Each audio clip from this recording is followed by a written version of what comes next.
स्वातंत्र्य दिनाच्या पार्श्वभूमीवर देशभक्तीची भावना जागृत करण्यासाठी केंद्र शासनाच्या हर घर तिरंगा मोहीम 2026 उपक्रमाअंतर्गत ठाणे महानगरपालिका आणि आम्ही सायकल प्रेमी फाउंडेशन यांच्या संयुक्त विद्यमाने भव्य सायकल तिरंगा रॅलीचे आयोजन करण्यात आले।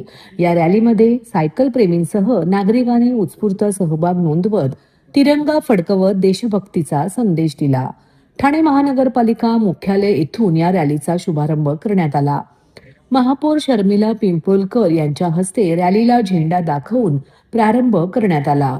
यावेळी उपमहापौर कृष्णा पाटील, सभागृह नेते हनुमंत जगदाळे, अतिरिक्त आयुक्त प्रशांत रोडे, उपायुक्त दीपक झिंजाड आणि उपायुक्त मिनल पालांडे, आम्ही सायकल प्रेमी फाउंडेशनच्या अध्यक्षा प्रज्ञा म्हात्रे यांच्यासह महानगरपालिका अधिकारी, कर्मचारी, सायकल प्रेमी आणि नागरिक मोठ्या संख्येने उपस्थित होते।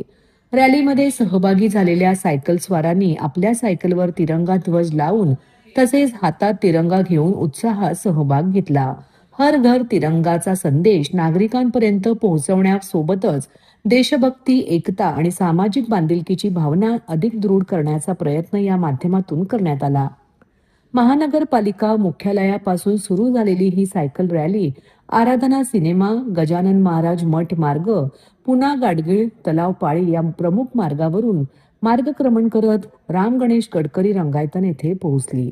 या संपूर्ण मार्गावर तिरंग घेऊन सायकल स्वारांनी नागरिकांचे लक्ष वेधून घेतले। हर घर तिरंगा उपक्रम केवळ घराघरात तिरंगा फडकवण्यापुरता मर्यादित न राहता नागरिकांच्या मनामध्ये राष्ट्रप्रेमाची भावना अधिक दृढ करणारा ठरावा या उद्देशाने विविध उपक्रमांचे आयोजन करण्यात येत आहे। त्याचाच एक भाग म्हणून आयोजित करण्यात आलेल्या या सायकल तिरंगा रॅलीमधून राष्ट्रीय एकात्मता आणि पर्यावरणपूरक जीवनशैलीचा संदेश देण्यात आला।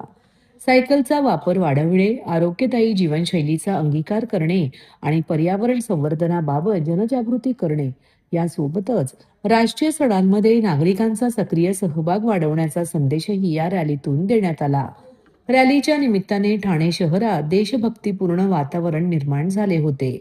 रॅलीच्या यशस्वी आयोजनासाठी ठाणे महानगरपालिका आणि आम्ही सायकल प्रेमी फाउंडेशनच्या पदाधिकारी व कार्यकर्त्यांनी विशेष परिश्रम घेतले।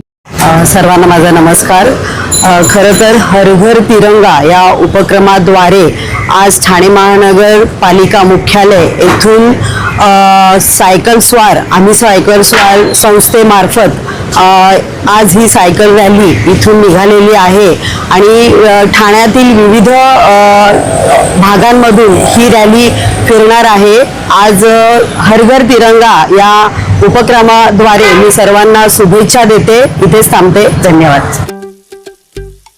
दादा, दात घासताय ना, मग पाणी का वाया घालवताय? ताई, भांडी घासा नाहीतर फोन पहा, पण नळ का चालू ठेवलाय? अंघोळ झाली ना करून, मग शॉवर चालूच? कपडे धुताय पण पाणी वाया जातंय, त्याचं काय? गाडी अशी धुताय आणि उद्या पाणी कायमचं संपलं तर? पाण्यासाठी किती जणांची वणवण होते, कित्येक कुटुंबांना तर पाणी मिळतही नाहीये। पाणी बोलत नाही, पण आपण त्याची किंमत जाणली पाहिजे। पाण्याचा अपव्यय टाळा, परिस्थिती भीषण होऊ शकते। प्रत्येक थेंब जपा, पाणी वाचवा। पाणी ही निसर्गाची देणगी आहे, पाणी निर्माण करता येत नाही। पाण्याची बचत हीच पाण्याची निर्मिती। ठाणे महानगरपालिकेतर्फे जनहितार्थ जारी। ठाणे शहरात जागतिक आदिवासी दिन मोठ्या उत्साहात आणि पारंपरिक पद्धतीने साजरा करण्यात आला। आदिवासी श्रमिक संघर्ष संघटना महाराष्ट्र राज्य यांच्या वतीने आदिवासी दिनानिमित्त विविध कार्यक्रमांचे आयोजन करण्यात आले होते। भाईंदरपाडा ते कोर्ट नाका या मार्गावर भव्य बाईक रॅली आणि शोभायात्रेचे आयोजन करण्यात आले होते। या रॅलीमध्ये आदिवासी बांधव मोठ्या संख्येने सहभागी झाले होते। पारंपरिक वेशभूषा, घोषणांनी आणि उत्साहपूर्ण वातावरणामुळे संपूर्ण परिसरात आदिवासी संस्कृतीची झलक पाहायला मिळाली। जिल्हाधिकारी कार्यालय परिसरातील आदिवासी दैवत तारपाधारी वादकाच्या पुतळ्यास पुष्पहार अर्पण करून आदरांजली वाहण्यात आली। आदिवासी समाजाची संस्कृती, परंपरा आणि अस्मिता जपण्याचा संदेश यावेळी देण्यात आला. मोठ्या उत्साहात पार पडलेल्या या कार्यक्रमामुळे ठाणे शहरात जागतिक आदिवासी दिनानिमित्त आदिवासी एकजुटीचे आणि सांस्कृतिक अभिमानाचे दर्शन घडले. यावेळी संघटनेचे संस्थापक अध्यक्ष हंसराज खेवरा, सचिव तुकाराम वरठा, ठाणे शहर अध्यक्ष हेमंत जाधव, सल्लागार अमृत सुरकर, ठाणे शहर संघटक निलेश महाले, ठाणे शहर महिला संघटिका अंजली काकरे, महिला संघटिका प्रियंका महाले, संचिता पागी, ठाणे महानगरपालिकेचे माजी नगरसेवक केशव भोये, सुनील भूतकडे, अनिल पालवी, प्रकाश जाधव, शिवाजी धामोडे, अरविंद अंधेर व इतर सहकारी पदाधिकारी मोठ्या संख्येने उपस्थित होते. आज आमचा 9 ऑगस्ट जागतिक आदिवासी दिवस आहे. त्याबद्दल आम्ही ठाण्यात शहरातील जितके आदिवासी आहेत तेवढ्यांना संपर्क साधून आम्ही त्यांना आदिवासी जागतिक दिवस हा करण्यासाठी आणि आपल्या 9 ऑगस्टच्या रॅलीला येण्यासाठी त्यांना आम्ही आमंत्रित केलं. आज आमचे ठाण्यातले 90% आदिवासी बांधव आमच्या रॅलीला आणि पदयात्रेत सहभागी झालेले आहेत. तरी आम्ही आदिवासी बांधवांना हार्दिक शुभेच्छा. काय सांगाल, भर पावसात तुम्ही आदिवासी दिवस आम्ही मूळ आदिवासी आहे. आदिवासी असल्याकडे आम्हाला पावसात भिजणं गरजेचं आहे. आम्ही पावसात भिजलो नाही तर शेती होणार नाही. शेती होणार नाही, लोक खाणार काय?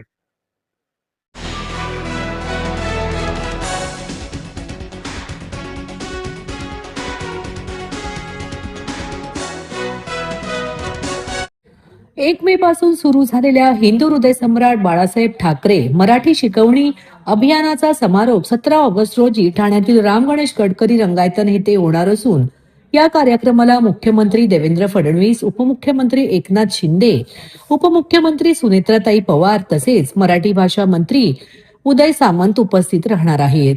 व्यावहारिक मराठी प्रशिक्षण पूर्ण केलेल्या हजारो अमराठी व्यावसायिक प्रवासी वाहन चालकांना यावेळी प्रमाणपत्रांचे वितरण करण्यात येणार असल्याची माहिती परिवहन मंत्री प्रताप सरनाईक यांनी पत्रकार परिषदेत दिली. या पत्रकार परिषदेस मुंबई मराठी साहित्य संघ, राज्य मराठी विकास संस्था आणि कोकण मराठी साहित्य परिषदेचे पदाधिकारी आणि प्रतिनिधी उपस्थित होते. राज्यभर राबविण्यात आलेल्या या अभियानाला मोठा प्रतिसाद मिळाला असून आतापर्यंत 1 लाखाहून अधिक अमराठी रिक्षा आणि टॅक्सी चालकांनी व्यावहारिक मराठीचे प्रशिक्षण पूर्ण केले आहे. उर्वरित चालकांनाही 15 ऑगस्ट पूर्वी प्रशिक्षण पूर्ण करून या संधीचा लाभ घ्यावा असे आवाहन प्रताप सरनाईक यांनी केले.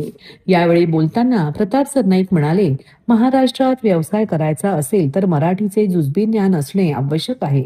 महाराष्ट्रात रोजगार करायचा असेल तर मराठीशी नाळ जोडलीच पाहिजे. ही सक्तीची नव्हे तर आपुलकीची भाषा आहे.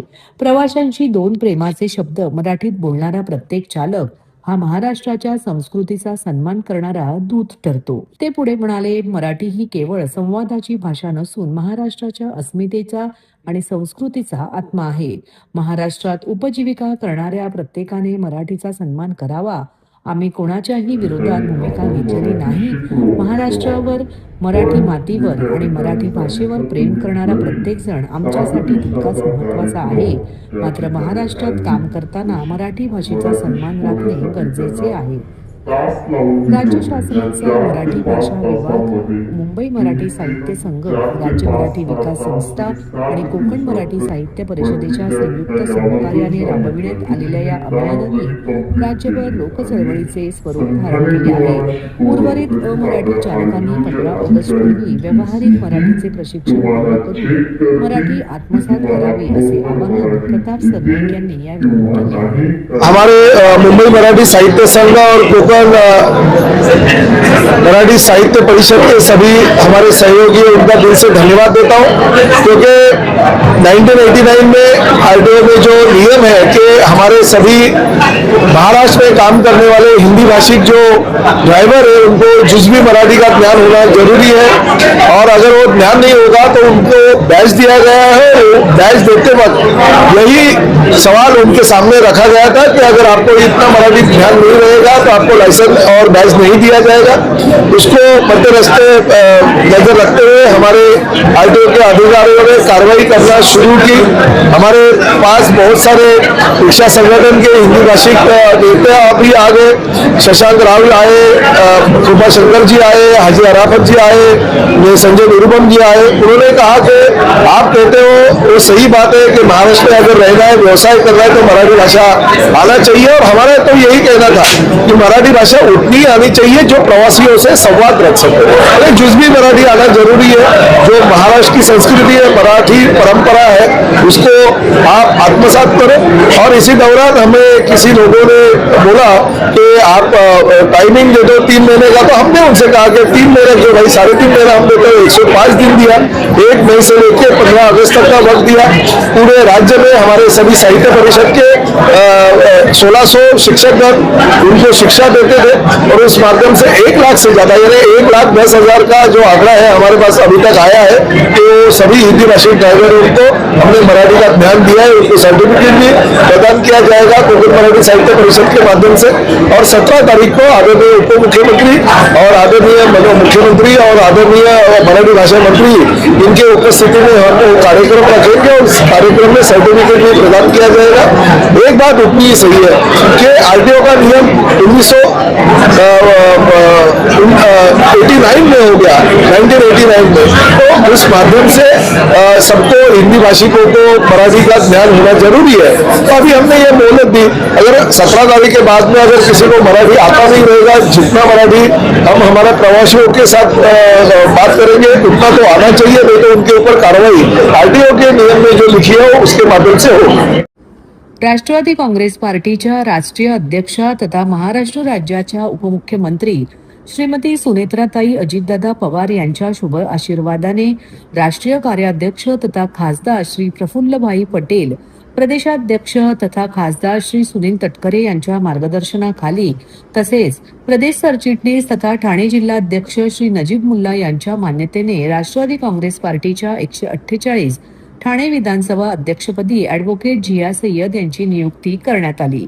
या नियुक्तीप्रसंगी ठाणे शहर जिल्हा प्रभारी सुहास देसाई, ठाणे महानगरपालिकेचे नगरसेवक व ठाणे शहर जिल्हा सरचिटणीस प्रभाकर सावंत, रवींद्र पालव, राष्ट्रीय युवा काँग्रेस सरचिटणीस मोहसिन शेख, महाराष्ट्र प्रदेश उपाध्यक्ष दत्ता चव्हाण, महाराष्ट्र प्रदेश सचिव रमेश इंदिसे, ठाणे शहर असंघटित कामगार सेलचे अध्यक्ष तौफिक शेख तसेच पक्षाचे अन्य पदाधिकारी व कार्यकर्ते उपस्थित होते।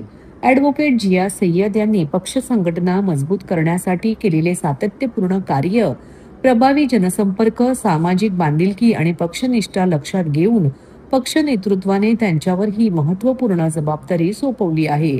त्यांच्या नियुक्तीबद्दल पक्षाचे पदाधिकारी, कार्यकर्ते व समर्थकांनी त्यांचे अभिनंदन करून शुभेच्छांचा वर्षाव केला।